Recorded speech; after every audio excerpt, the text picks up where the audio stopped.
Okay, people want to know the truth about what happened to the murder weapon from the John SARVER case.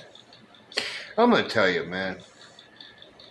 After Lynn Roberts and Brian Illingworth got done killing uh, Eleanor Roberts, they put it in a bag and gave it to John SARVER and told him to hide it. Of course, he gave it to his mom. His mom hid it at her house for 30, 40 years. But when I discovered the murder weapon and Candace told me that that was the murder weapon, of course it was in a plastic bag. Her boyfriend, Derek, is the one that got rid of it. Got rid of it out of the house because he didn't want his girlfriend having anything to do with that. Even though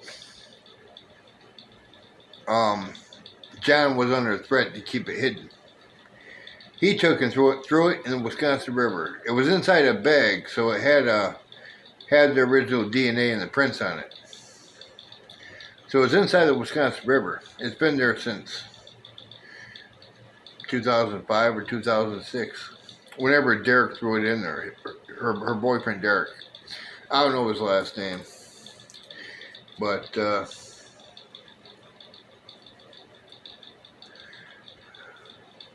see, in retrospect, they should have kept that murder weapon. That murder weapon would have cleared John. However, the state would have just covered that part up anyway. They wouldn't have never used the murder weapon, say it was never found, and kept it in their archives, and convict John anyway. See, coming to find out, apparently when you put on a badge in Wisconsin, you can kill who you want, you can cover up murders, you can partake in a murder and then cover it up, like the Deidra Week case, Brian Illingworth. He was involved in a hit and run in Deidra Week, and of course he covered it up, and he confessed that whole thing to the new sheriff, and the new sheriff is on the take also. Because the new sheriff that's currently in office should have arrested him and put him behind bars pending a trial or dereliction of duty. Did he? No. You know where Brian Illingworth is right now? He's retired. They let him retire and leave the state. He's living in the Ozarks, down in Missouri is where he's living at. I've got his phone number, his address, Have a couple of my friends go pay him a little bit, because, see, he's not under the Wisconsin protection anymore.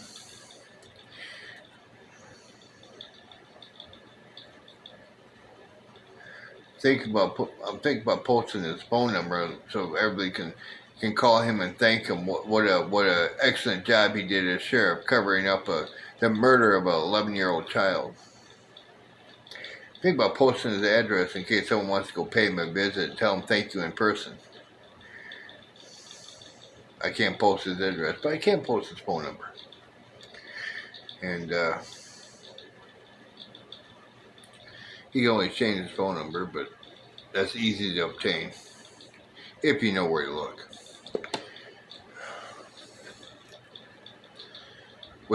What county is the most crooked? Sheriff Becker.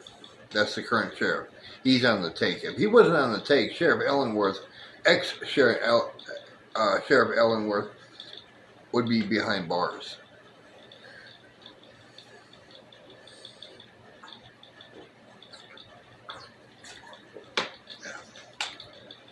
See, I wasn't with Derek when he threw it in the river. Apparently,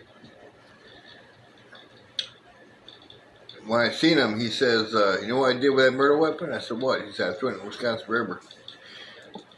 See, he should have never did it. See, that would have cleared John.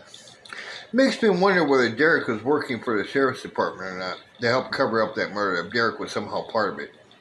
Because why would you take a murder weapon that would clear your girlfriend's brawler and get rid of it.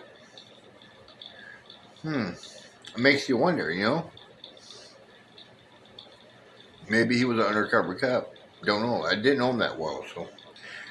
But nonetheless, what's done is done, you know?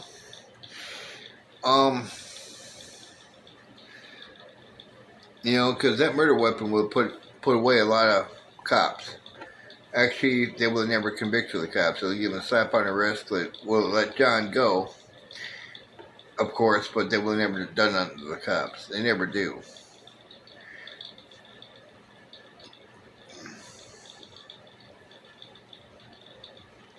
Yeah, Sheriff Becker's definitely on the take.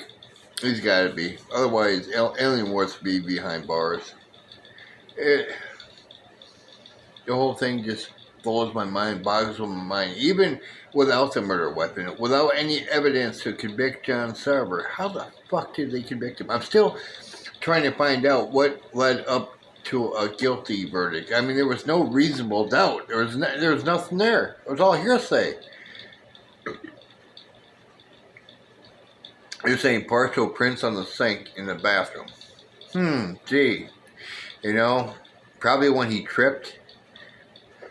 Because in one of his reports, he did trip when he was taking a piss and he tripped in there and he used the sink to catch himself. I mean, come on, man.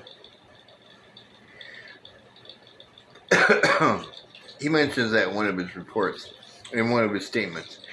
And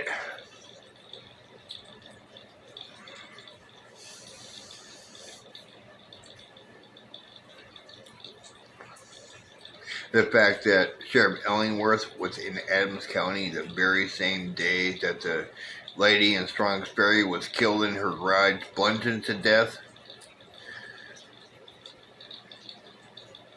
And 20 years earlier, another woman was bludgeoned to death by another cop in Adams County. I mean, all these cops are getting away with murder. Hell, Larry Warren's got away with so many murders and pinned it on some. Let me tell you a story now. Larry Warren kills this Knockriner girl in Adams County. He turns around and just tosses the gun in the guy's yard that he wants to pin it on. Just tosses it in his yard. Okay? Now, you figure if... So they find the gun in his yard, just laying there, in his yard, out in the open. And this guy goes to jail for it. His name was Kim Brown. However... It's too circumstantial. I mean, come on. You throw the gun in the guy's yard. Don't you think if you were to kill someone with a gun that you would do everything you can to try to hide that from anyone's sight? You would just, like, toss it in the yard. Come on. Give me a break. I mean, that was clearly a true Larry Warren setup. Hell, he tried to pin it. He tried to pin it, the murder of Strongsbury on one of my friends. The problem is you can't even put my friend at the crime scene at the time. Why? Because he was with me at the time. And I got 10 other witnesses to verify where I was. Of course, they don't like hearing that. See, I was at home, and me and Terry was spending the night in town at my house, you know. So, I mean, and then when I did try to alibi him, cops didn't like me after that. They think I know more than I'm talking about. Well, actually, I wish I knew more about that case than I talked about. I know for a fact that Larry Warren did it. I mean, he had the motive, he had access, he had, I mean, come on, man. The woman's on the verge of taking his property away from him under foreclosing on his property, taking away property that he's worked all his life for, and all of a sudden it gets taken away. How do you stop it from getting taken away? You kill the person. Because under Wisconsin law, that person's dead. And the land hasn't been officially closed out. You can actually claim that land as your own because the dead person don't have any rights, see. And I guess her kids didn't know anything about it. But, you know, I mean, and he had a key to her house. He knew when she came home, and, you know, he was always in her business, according to the neighbors. It's common sense. Common sense to tell you Larry Warren is a guilty party. Nate Cronstead was seen sitting outside the house before the cops got there, before the other cops got there to investigate. Seen sitting out early morning. His truck was sitting out front. There was witnesses that witnessed that. They never came forward, but they did tell me about it. The witnesses did tell me about it. I can't believe they tried to blame my friend. Shit.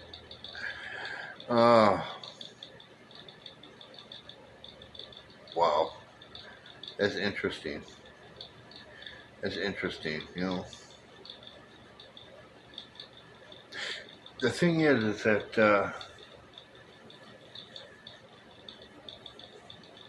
I was home on leave when that happened. And I had my friend come and stay at my house. And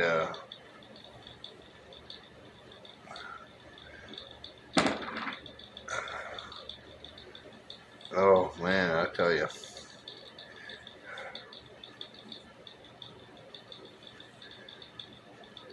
Wisconsin's such a joke, man. So many cops pin in these small towns in Wisconsin, murder people, and people don't wake up. See, I'm not from Wisconsin originally. Originally, I'm from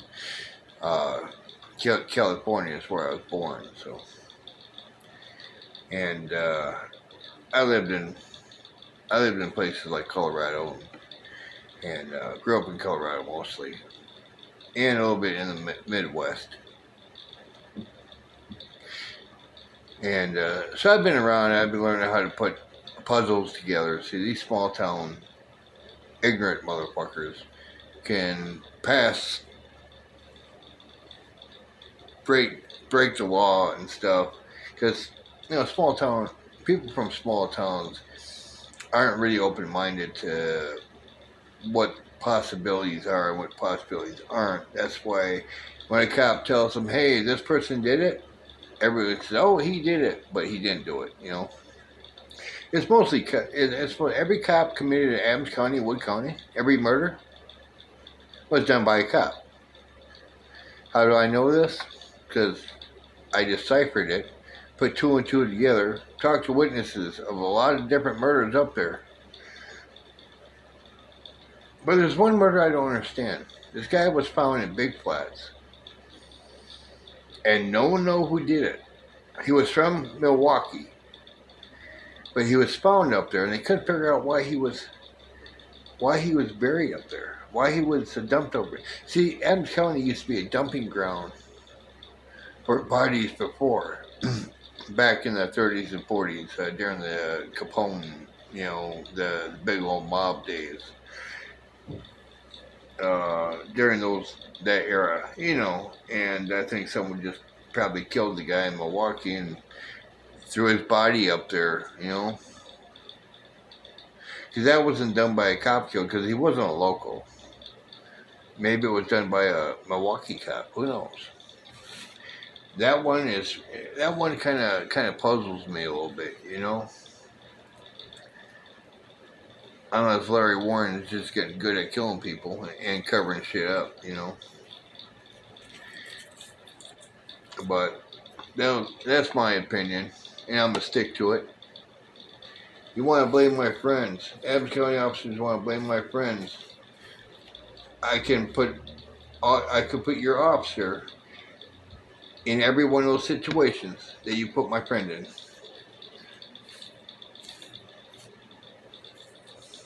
The thing is that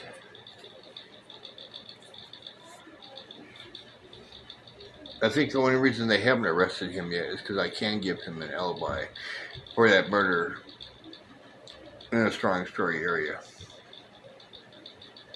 See, I can give the guy an alibi, and I don't think they like that. See, that's why they haven't picked my friend up and tried to charge him with anything, because they got nothing on him. they know what I say is true, but they don't. For some reason, they won't arrest their own. I mean, Larry can come out and put it in the paper. Oh, I killed this person. I killed that person. I guarantee you, he doesn't get arrested. He's a Wisconsin cop. When you put on that badge, license to kill, who you want, when you want, and you just pin it on someone else, you know?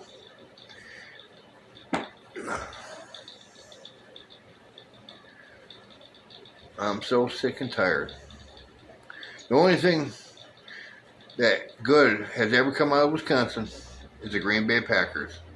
That's the only thing that's ever good come out of Wisconsin. Oh well. I'm Jim with Life's Adventures. It's closing up details.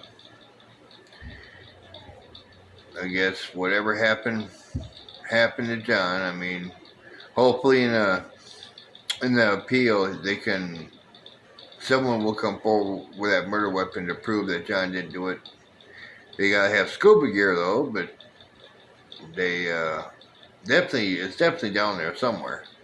And being in the Wisconsin River for the last 10, 15 years, it's going to be kind of hard to find. But, I mean, if they do find it, hopefully they do find it, come forward with it. I'm Jim with Life's Adventures, keeping it real.